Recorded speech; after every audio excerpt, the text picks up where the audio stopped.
સંતો, વાલા હરિભક્તો,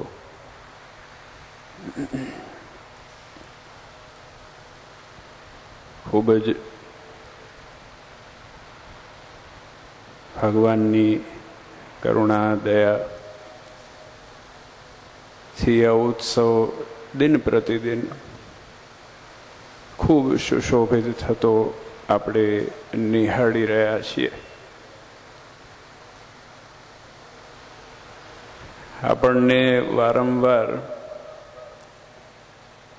શિખરના દર્શન થાય અને શિખર કેટલું ચળકે છે એની વાત આપણે સાંભળીએ છીએ, એનું સુવર્ણ કેટલું ચમકે છે એની વાત સાંભળીએ છીએ. શિખર તો આપણે જોઈ શકીએ છીએ, પણ આજના દિવસે હું યાદ કરવા માગીશ એ પાયાની ઈંટો જે એ મંદિરના નીચે દટાયેલી છે,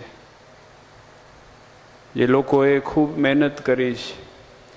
ભગવાનની કૃપાથી એ વડીલ સંતો, આપણા પહેલા મહંત સ્વામીથી લઈને મુરલી સ્વામી, ધર્મકિશોરદાસ સ્વામી, હરિસ્વરૂપદાસ સ્વામી, મોટા મોટા સંતો અને મોટા મોટા હરિભક્તો જે આજે આપણી સાથે નથી, ભગવાનની સાથે છે, એના અથાગ પરિશ્રમ અને મહેનતથી હું માનું છું કે આ શિખરો ચમકે છે.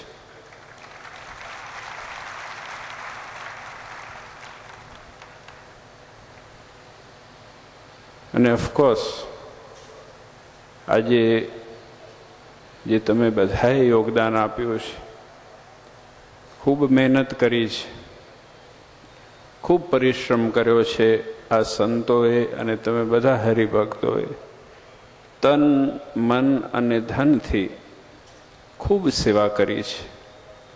વડીલ સંતો ભુજના એ મારા નજરે નિહાળેલું છે કે ધમધકતો તાપ હોય અને ગામડાઓમાં, કથાઓમાં, પારાયણોમાં હરિભક્તોને પ્રેરણા કરવામાં, અને જેમ સ્વામી હમણાં વાત કરી કે આ ભુજમાં અને કચ્છમાં વર્ષમાં ઘણી વખત આવવાનું થાય છે, અને મોટા ભાગનો સમય ઉનાળામાં જ હોય છે. ત્યારે એ ઉનાળાના સમયમાં સંતો પોતે જાતે તબડકા ઉપાડતા જોયેલા છે. ત્યાં સુધી જ નહીં, પણ સાંખ્યયોગી બહેનોએ પણ પોતે હાથથી મહેનત કરી, તબડકા ઉપાડી, મહેનત કરી ઈંટો ચણી છે. નાના નાના હરિભક્તો, મોટા દાતારો તો આગળ બેઠા છે દેખાય છે, પણ ઘણી જગ્યાએ દૂર છેટા છેટા બેઠેલા લોકો જેને આવક ખૂબ ઓછી છે, એ લોકોએ પોતાના આવકમાંથી ખૂબ મોટું યોગદાન આપ્યું છે. જેની આવક માણ માત્ર 2000-2500 હોય, એને અડધા ઉપરાંત પોતાના ઘરના ખર્ચા ઓછા કરીને આ નરનારાયણ દેવને આપેલા છે. અને એટલા માટે આ શિખર ચમકે છે, એટલું આપણે યાદ રાખવાનું છે. આ સહિયાળી મહેનત છે, બહુ અગત્યની વસ્તુ છે. આ જે મળેલી ધરોહર છે એને આપણે સાચવી રાખવાની છે. જો આપણે આપણી ધરોહર નહીં બચાવીએ તો પાછળ એ જ ભોગવટો આપણને આવવો પડશે. જો આપણે આપણા સિદ્ધાંતો નરનારાયણ દેવ કે લક્ષ્મીનારાયણ દેવના નહીં રાખીએ તો પાછળની પ્રજા એ આપણને છોડવાની નથી. જો આપણા સિદ્ધાંતો દેવ માટેના હશે, જો આપણા સિદ્ધાંતો ભગવાન માટેના હશે, સંસ્કારો જાળવવાની જરૂર છે. આપણા સંસ્કારો જાળવવાની જરૂર છે. સાથે સાથે જે મહારાજે કીધેલા સિદ્ધાંતો એ પણ જાળવવાની જરૂર છે. આપણું લક્ષ્ય ભગવાન સુધી હશે તો આપણે સુરક્ષિત છીએ. જો ભગવાન અને આપણા મૂળભૂત સંપ્રદાયથી ક્યાંક જુદું થયેલું, ક્યાંક જુદું દુનિયા બનાવી હશે તો એને પણ તૈયારી રાખવી પડશે કે એના જે નીચે તૈયાર થનારા લોકો એ કંઈક જુદું કરવાના છે. કોઈ સુરક્ષિત નથી. History repeats. ઇતિહાસ ગવાહ છે કે જે બોસે એ જ એને ભોગવટો આવશે.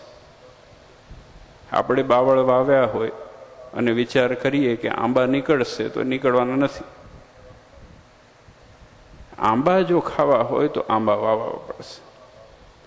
અને એ આંબા વાવવા માટે આપણે આપણા સિદ્ધાંતો, આપણા સંસ્કારો હંમેશા જાળવીને રાખવા પડશે. અને કોઈને ઉપદેશ કરવાની જરૂર નથી. કોઈને ઉપદેશ કરવાની જરૂર નથી. આપણે આપણી જાતને જ જોવાની છે. હું કાયમ કહું છું અને માનું છું, સ્વામિનારાયણ ભગવાને બહુ સ્પષ્ટપણે વાત કરી છે કે આ જીવનો સ્વભાવ કેવો છે તો જગતને જુએ છે. મહારાજે કીધું કે જે જગતને જુએ છે ને પોતાને જોતો નથી એ તો ઘેલામાં ઘેલો અને મૂર્ખમાં મૂર્ખ છે. આપણે આપણી જાતને જોવાની. આપણે ગઈ સાલે આ સમયથી કેટલા નજીક હતા કે આ નારાયણ દેવ પ્રત્યે, આ સંપ્રદાય પ્રત્યે કેટલું પોતાપણું હતું, આ સંતો પ્રત્યે કેટલું પોતાપણું હતું, આ ભગવાન પ્રત્યે, આપણા શાસ્ત્ર પ્રત્યે કેટલી પ્રીતિ હતી અને આજે કેવી છે. એમાં વૃદ્ધિ થઈ છે કે નથી થઈ